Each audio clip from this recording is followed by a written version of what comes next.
Well, good morning, everyone. And once again, welcome to another live this morning. Hope you're having a great start to your day. We sure appreciate you guys coming on, and we're going to follow up here with Q&A. As you can see, I'm not in my studio this morning. I'm in an hotel room, traveling, and at a conference here. And happy to have you come on. I can't say hello to you today because you're scrolling by so fast, and I don't have another device that I can use. So guess what? Anywho, good to have you guys on. So we'll just wait a moment or two till a few more get their notifications and come on. You can say hello, but I won't see it. I see it after. I see it after. Okay, but thanks for coming on. Just make sure you can hear me and see me. That's the big thing. And we love you dearly. Okay, you guys know that, right? And guess what? It's Q&A. It's Q&A again, because I didn't finish them all up on Friday. And we'll do that today. Okay, let's see. Are we ready to get going here? Okay, let's do that. Okay, let's do that. Okay. Okay. I think I talked about this the other day. Let's go to Debbie. Debbie's asking about the lipoprotein gene. All my blood work came back good, talking about cholesterol, but doctor still wants me on a cholesterol pill because of this gene. Well, Debbie, look, okay? I never, ever tell people not to take medication or whatever. I don't do that. But let me discuss what's happening here, okay? So, and this has only been going on for a couple of years. For the last 40 years, 50 years, cholesterol is at the root of heart disease according to medicine. Have they been right about that? No. Because, well, first of all, people that have a heart attack, the vast majority of them have normal cholesterol levels. That's just a fact. Okay? That's just a fact. And number two, if cholesterol was at the root of heart disease, we would have got rid of it by now, because the number one selling medication of all time are statin drugs. Lipitor, Crestor, Zocor, they're number one. If that, it hadn't even made a dent in heart disease, because heart disease is worse than ever. So I always say they're looking for love in all the wrong places. That's what they're doing. They're looking for love in all the wrong places. And when it comes to heart disease, cholesterol, they're blaming cholesterol because they're at the scene of, it's like blaming the firemen because they're at the scene of a fire. They're not the bad guy. Cholesterol is in your blood. It's in your cells. Cholesterol's in your brain. Cholesterol's everywhere. You can't live without cholesterol. So the idea of lowering it is a new idea in the last 50 years. I mean, before that, like I give you the history of Dr. Ansel Keys. And he started it, one guy. And the world went stupid. And they followed this one guy. And apparently on his deathbed, he repented in sackcloth and ashes. That he led the world on a low-fat diet. Cholesterol is at the root of heart disease. And I've written, 20-something books. By the way, we got a new book coming out. Won't be long. Got the word yesterday. By the end of November, our new book is coming out. Okay? And and Tony Jr. and I've written it, and you're going to love it. It's a great book. I'll give you a little bit more detail later. But there isn't a book that I've ever written that I didn't talk about cholesterol. And I've been consistent, saying it's not at the root of heart disease, never has been, never will be. And cholesterol's not the bad guy, okay? And there's no such thing as even bad cholesterol, like LDL. Why did they name LDL as bad cholesterol? Because they had a drug for it. They had a medication to lower it. Of course it had to be the bad guy. But it hasn't even touched. The numbers of heart disease is worse than ever. So, to answer your question, Debbie, after that long roundabout, okay, let me come back. Now, because people are really questioning this whole cholesterol thing, now they have to get to what they call the particle size of cholesterol, lipoprotein, and the small particles versus the large particles, and you got a gene for the lipoprotein. I don't buy it. I don't buy it. To me, it's another way. The more, when medicine gets into weeds, they get in there and they make it so complicated. They're trying to sell you something. And so you have a gene. Heart disease is not genetic. I mean, genes might load the gun, but it don't pull the trigger, your lifestyle. And I'm going to do this, Debbie, because you told me your blood work is good. And when you tell me that, I think you mean what I mean by good blood work when it comes to your lipids. Guys, if your triglycerides are low and your HDL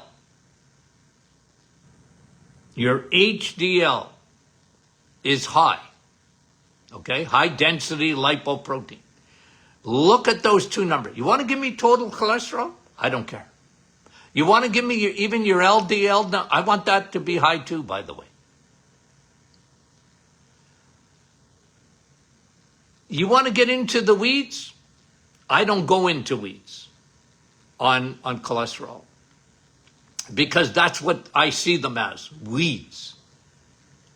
If your triglycerides are low and your HDL is higher than your triglycerides, because usually what happens when your triglycerides are high, you're almost like a teeter-totter. Almost no exception to it. Your HDL will be low. That's dangerous, because that's metabolic syndrome. That's part of it. And, you know, that's me, Deb. That's me. Now, I'm sorry, I can't change my mind on it unless, look, I probably read 20, 30 articles a day, at least.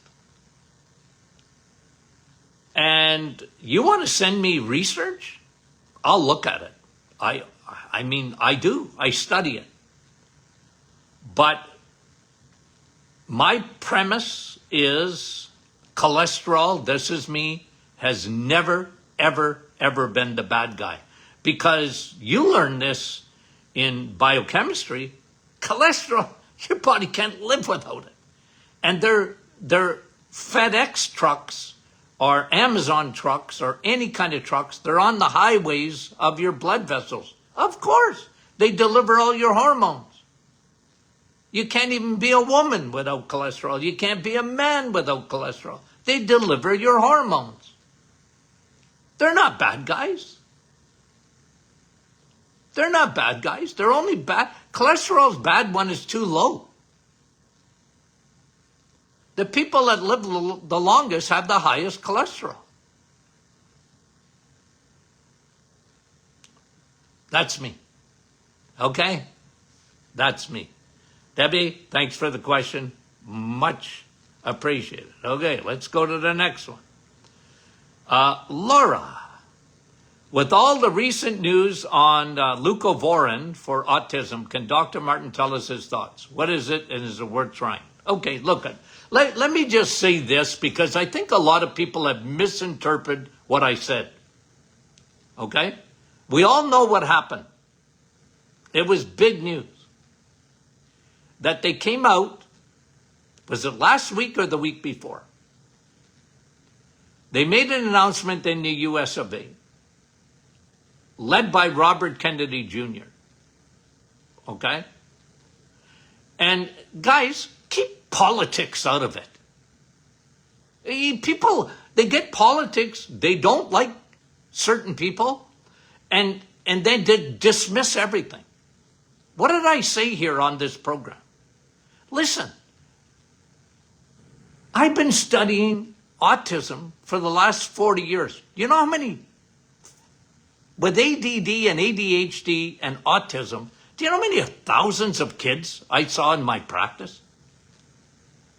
Some so severe, nonverbal, to, hyperactivity and ADHD. Listen, in someone is saying, giving us information, why do you dismiss that? You know me, and I've talked about autism a lot. My opinion, I think I'm right about it. It's the microbiome. Leaky gut, leaky brain. That's my opinion. And I'll read anything you want to send me on autism. And someone said, well, actually someone put this on there. Well, it's not even a crisis. Why did they make it a crisis? Like, are you kidding me? I didn't even know autism existed before 1970. It's 79. I never even heard of it. And today, what is it? 1 out of 18, 1 out of 20 kids are born with autism. Guys, come on. Even if like somebody put on our site, well, they just didn't know how to diagnose it before. Listen, I've been around the sun for many, many times. And I can tell you, as a practitioner, it wasn't that we missed it. It's today, it's crazy. It's an epidemic. Why? I'm a why guy. And people get mad. They're getting mad at me. Dr. Martin, you're too simplistic. And you're getting mad at me. Listen.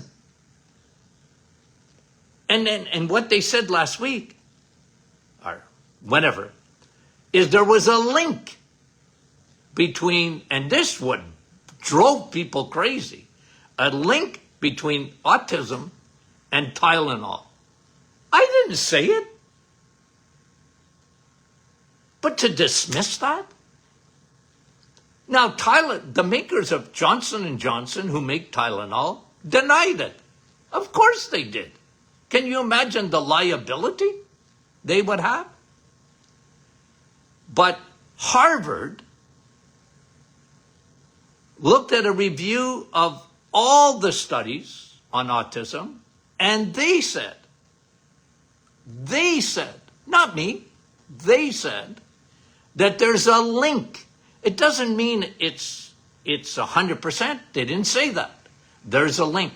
And all Harvard wanted to happen is that Tylenol and the FDA would put a warning out. And people went crazy because it was politics. Who said it? Do you know that Tylenol recommend that you don't take their products during pregnancy? They said it. Even though they're denying any link to autism. And what they're saying with autism, and we talked about this, Tylenol. Tylenol, remember, we talked about this. Tylenol affects mostly liver, right? Advil, you guys know this, kidneys, generally, okay? They can affect both. But generally, when I think Tylenol, I think liver. When I think Advil and its associates, I think kidneys, okay? Now, what happens in the liver? You make your glutathione. Okay, what is glutathione? Velcro. And it mops up, okay? It mops up.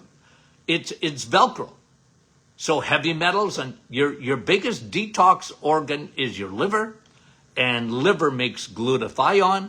And what they're saying is that it seems that Tylenol affects that. It affects that. And the other thing that they said, and somebody asked this question, so let me do this at the same time, okay? Because that's Laura on leucovorin, okay? And leucovorin, by the way, okay? Because this, let me find out. Somebody said this here. I asked me another question. Maybe anyway, doesn't matter. Okay, so leucovorin is a synthetic version of vitamin B9, okay, folate. And because of its makeup, it can bypass a suppressor and actually get into the brain. So it's got some promise on treating autism. Okay, that was brought out also in that news conference. And see, for me, I watch that news conference. Hey, give me information. It doesn't mean it works 1,000%. It doesn't. But there's promise of leucovorin. It's a med. They said it's promising. They're looking at it. There's some kids that get really good results. So, hey, listen. What is Dr. Martin's rule of thumb? If I thought, I used to tell my patients this, if I thought hanging you upside down from my roof at my office would work, I'd go and hold your feet and hang you upside down. Hey, when people have a chronic disease and there's even a little bit of hope, why wouldn't you want to hear about that? If you got an autistic child, my word. Okay, we have in our family some autism. My word. So look, leucovorin or whatever they call it. It's showing some promise. I got no problem with it. It's certainly worth a try. Okay, and on the Tylenol thing, I don't know why people were so upset with me. Like, Dr. Martin, you're too simplistic calling them Tylenol. I said, no, Harvard said it. They looked at all the research. Now it's an association. It doesn't mean it's a cure or the cause.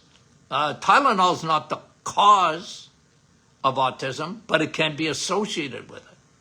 So put a warning out. Hey, ladies, during pregnancy, be very, very careful. And, you got pain and look, I'm on your side. I get it. But you want to know the risk of Tylenol during pregnancy. Wouldn't you want to know that?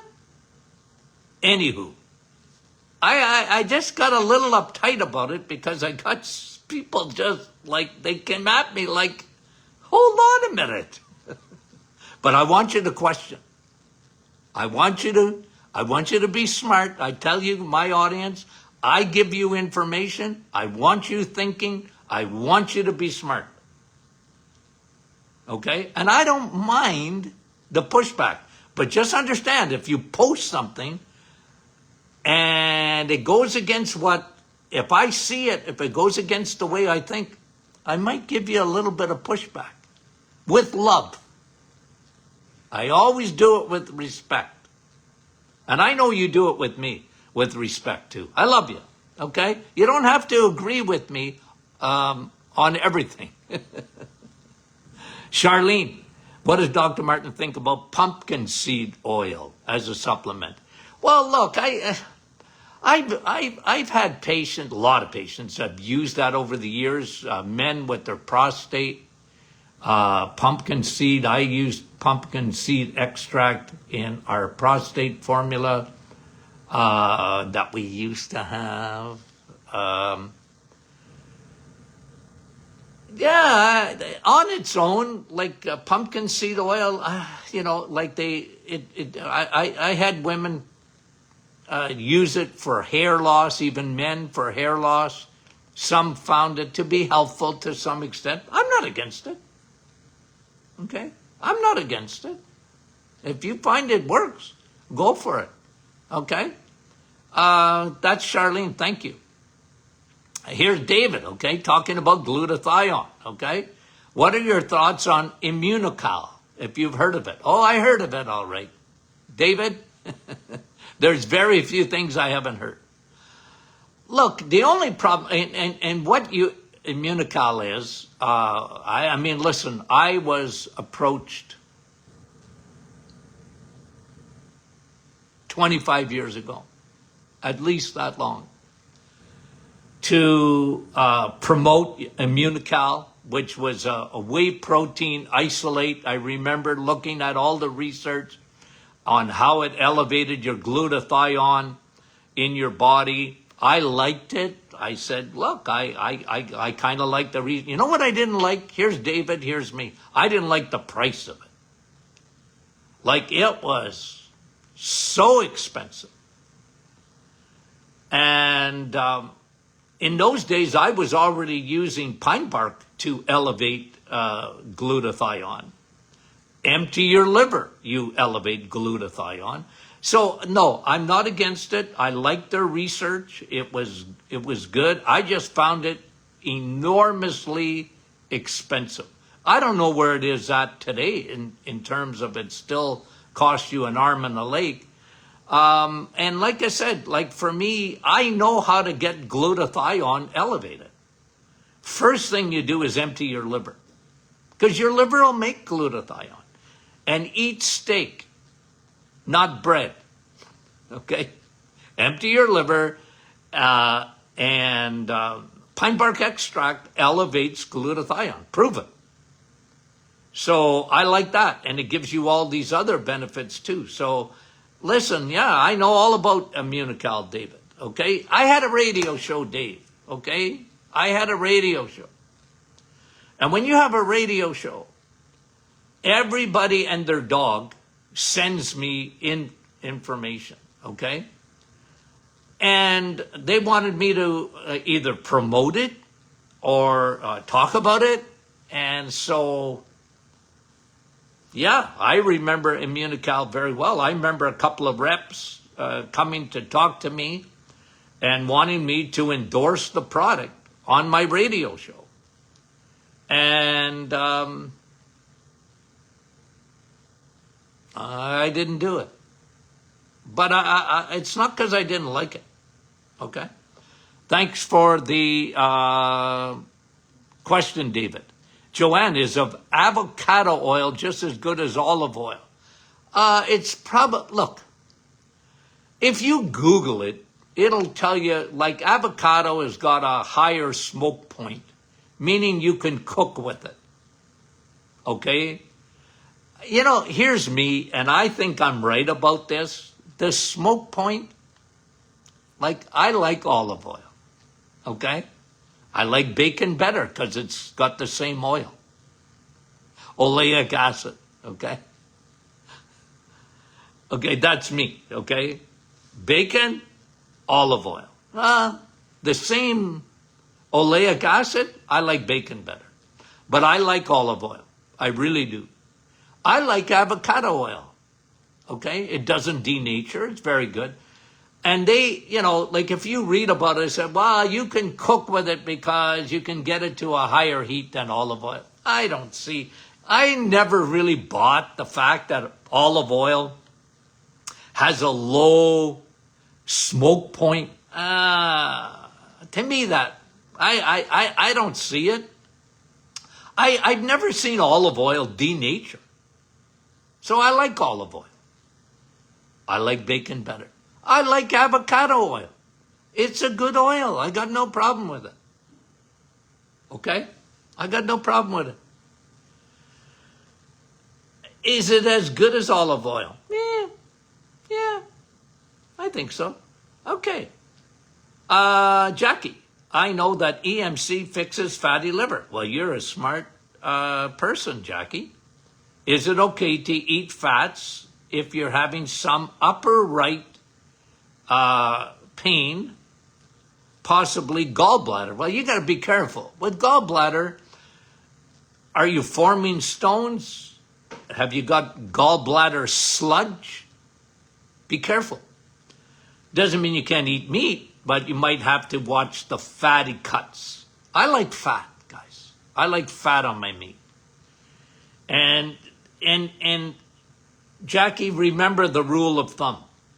The only reason you got trouble with your gallbladder is because you didn't use it for a long time, especially women. Now, they can have hormonal problems too.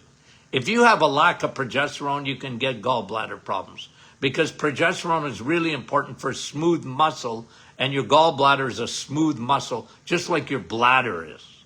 Bladder, gallbladder. They're smooth muscles. And when your progesterone goes down, the bladder can descend, the gallbladder can get sluggish and form stones. But the biggest reason you form stones is because use it or lose it. When you eat fat-free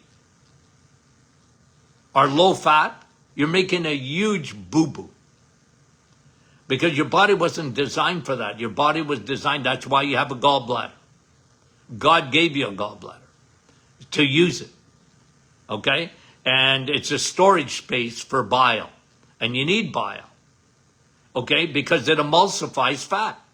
And when you don't eat fat, you're making a big mistake. And your gallbladder will get gummed up and you can form stones. That's the number one reason. So women often get double whammos because their progesterone goes down, often after a baby. Progesterone, pro-baby hormone left in the placenta, and guess what? Doesn't come back fast enough, and women can get a gallbladder. I don't know how many hundreds of women that I knew about lost their gallbladder after having a baby. But it's usually a combination of low use of not eating fat and eggs, meat, and cheese. And they went the low-fat diet craze, which was, the world went stupid. Remember, with cholesterol and fat. Fat makes you fat, Dr. Martin. Fat will clog your arteries. No, it won't. Sugar will clog your arteries. Not fat. And fat don't make you fat. Sugar makes you fat. And any food that's just sugar holding hands, that's what makes you fat. Okay? I'm near the end. Last question, Diane. I have pain in my right hip when I put weight on it. That's no fun. Okay, Diane? What supplement should I increase for? Well, pain, look, you gotta, Diane, because what's going on? You got some degeneration in there? Find that out for sure, right? And oftentimes, the best is vitamin D with K2. You got to have the K2 with it to put the calcium in your bone where it belongs. Anti-inflammatory, I like the combination of Navitol and curcumin. I put them together. People really like that. But I always tell people, look, if you got degeneration in the hip joints, okay, it's severely degenerated, look, do everything you can to try and alleviate that, but sometimes it's at the point of no return. Okay, so if you want, Diane, like, give me more information and just send it off to info@martinclinic.com. Okay, and I'll give you a little bit better of an answer. Okay, guys, thank you for putting up with my shenanigans on this day. I'll be on again tomorrow, Lord willing, from my home.